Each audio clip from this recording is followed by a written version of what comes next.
இனிய மாணவர்களே, ஜோதிட நண்பர்கள், இன்றைக்கு நாம் பார்க்கக்கூடியது 12 பாவகங்களிலும் பாவாதிபதி நின்ற பலன். அதாவது லக்னாதிபதி 12 வீட்டிலும் நின்ற பலன்கள். ஒவ்வொரு வீட்டிலையும் லக்னத்தில் 2ஆம் வீட்டில், 3ஆம் வீட்டில், 4ஆம் வீட்டில், இப்படி ஒவ்வொரு வீட்டிலேயும் என்றால் என்ன பலன் என்பதை பற்றி பார்க்கலாம். லக்னாதிபதி 12 வீட்டிலும் நின்ற பலன்கள். அதில் லக்னாதிபதி லக்னத்திலேயே இருந்தால் பூர்ண ஆயுள் பலம், சொத்துக்கள் நிரம்ப பெற்றும், கீர்த்தி பெற்றும், இறுதி வரை நல்ல ஜீவனம், நல்ல பிரதாபம், உயர் பதவி வகித்தல், தெய்வ வழிபாடு, கௌரவம், உற்றார் உறவினருடன் சிறப்பாக வாழ்வார்.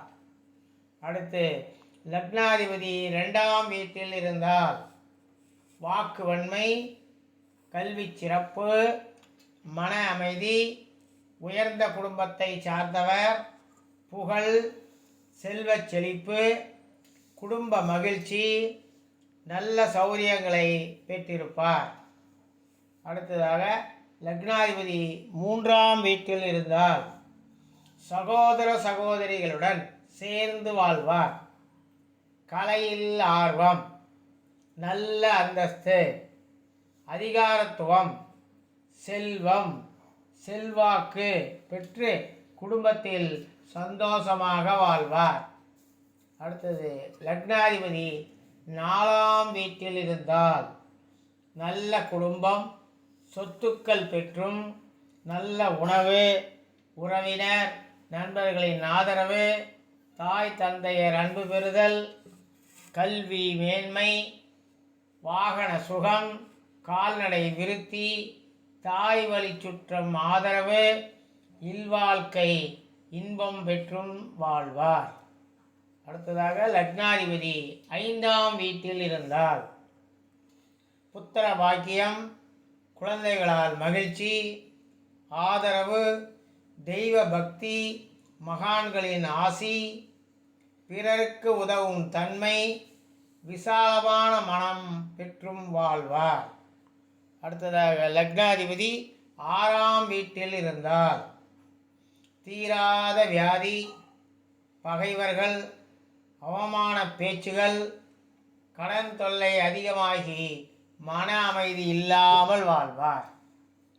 அடுத்து லக்னாதிபதி 7ஆம் வீட்டில் இருந்தால் ஸ்திரீ போகியாகவும், பிறரை கவரும் குணம், அபிலாசைகள் நிறைந்தும், குடும்பப்பற்று பொறுப்பு இல்லாமை, ஊர் சுற்றும் பழக்கம், எந்த தொழிலிலும் பற்று இல்லாமை, கவர்ச்சி, கர்வம், தற்புகழ்ச்சி, பெருமை, மனைவி வழி சொத்துக்கள் பெற்று என வாழ்க்கை வாழ்வார்.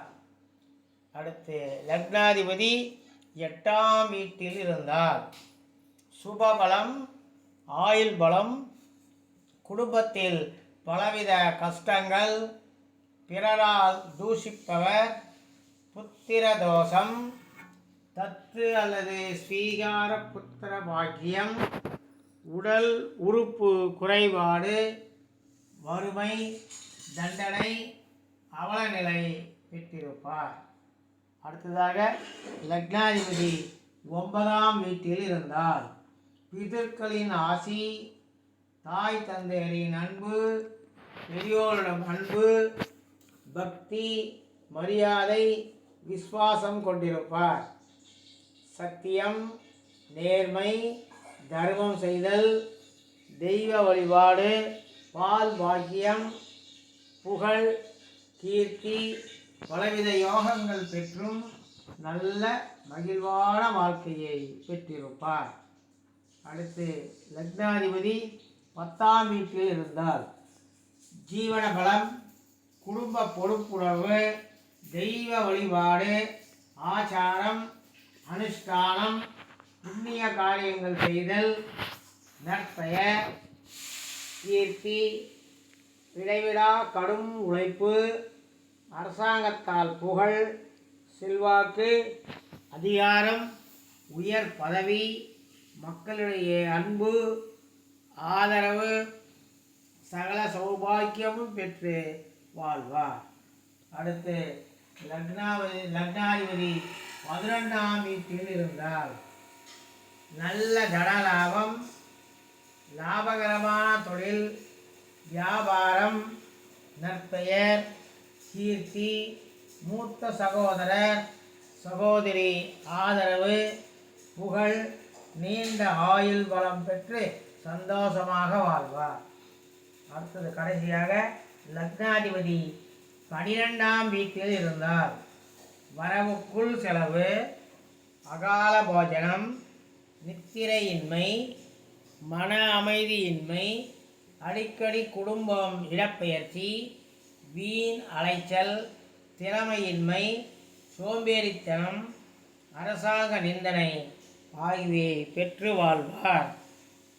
இந்த வீடியோ உங்களுக்கு பிடிச்சிருந்தால் லைக் பண்ணுங்கள், ஷேர் பண்ணுங்கள், மறக்காமல் சப்ஸ்கிரைப் பண்ணுங்கள். பக்கத்தில் ஒரு பெல் பட்டன் வரும், அதையும் ப்ரெஸ் பண்ணிங்கன்னா ஆல் ஒன்று வரும், அதையும் ப்ரெஸ் பண்ணிங்கன்னா நாங்கள் போடக்கூடிய வீடியோ உங்களுக்கு அப்பப்போ நோட்டிஃபிகேஷனாக வந்துக்கிட்டே இருக்கும். நன்றி, தேங்க்யூ.